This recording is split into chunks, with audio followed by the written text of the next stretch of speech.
The Lord's Test between England and New Zealand is proving to be a test of collapses. In a sensational day one session, in a sensational first session on day three, England have once again regained the initiative as New Zealand have been bowled out for 285. The target for England to win the Lord's Test is 277. So, breaking news, folks. New Zealand have been bowled out for 285. A sensational new ball burst has seen New Zealand lose 6 wickets for 34 runs. It all started with a team hat-trick by England, and then New Zealand never recovered. The day began rather smoothly with Daryl Mitchell scoring his second century, and he became the 15th New Zealand player to score a Test 100 at the home of cricket in Lord's. Tom Blundell gave him company, and he was also making slow progress towards his century. But disaster struck when Daryl Mitchell was dismissed for a well-made 108. On the other hand, Colin de Grandhomme was needlessly run out, and when Kyle Jamieson was bowled for a golden duck, the writing was on the wall. New Zealand's tail just tried to prolong the end, but in the end it just did not make any difference. England, with their tails up, simply ran through the New Zealand middle order and also the lower order. That is why you see England will need 277 runs to win the Lord's Test.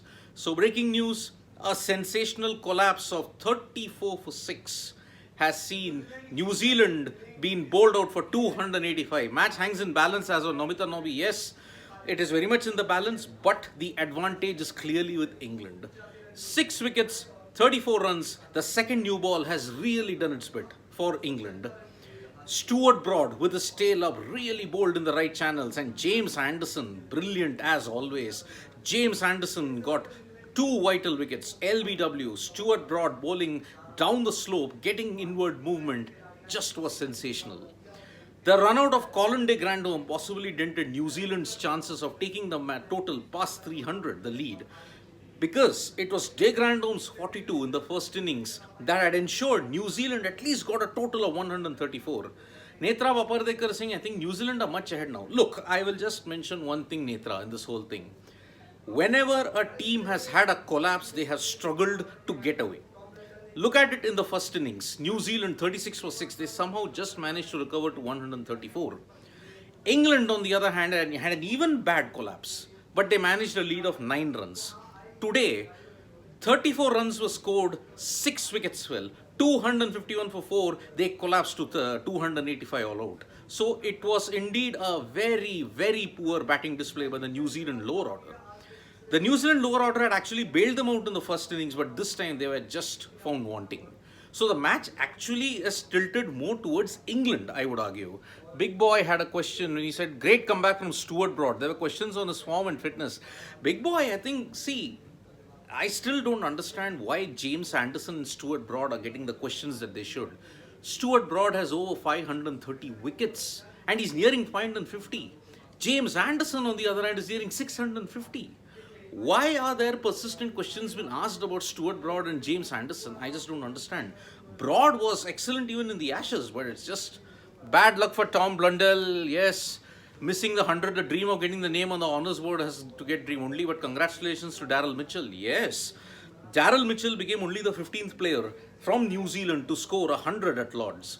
But Tom Blundell actually joins his coach Brendan McCullum. McCullum was dismissed twice in the 90s at Lord's. He never got to that honours board. So it is a very, very sorry situation for New Zealand. The match is actually, yes, as Dave pointed out. Dave saying it's England's game to lose now. Yes, actually it is England's game to lose. They have the advantage. They have to now ensure they don't have another batting collapse. Nobita Nobi saying England have an out-of-form batting. One good partnership and England are through.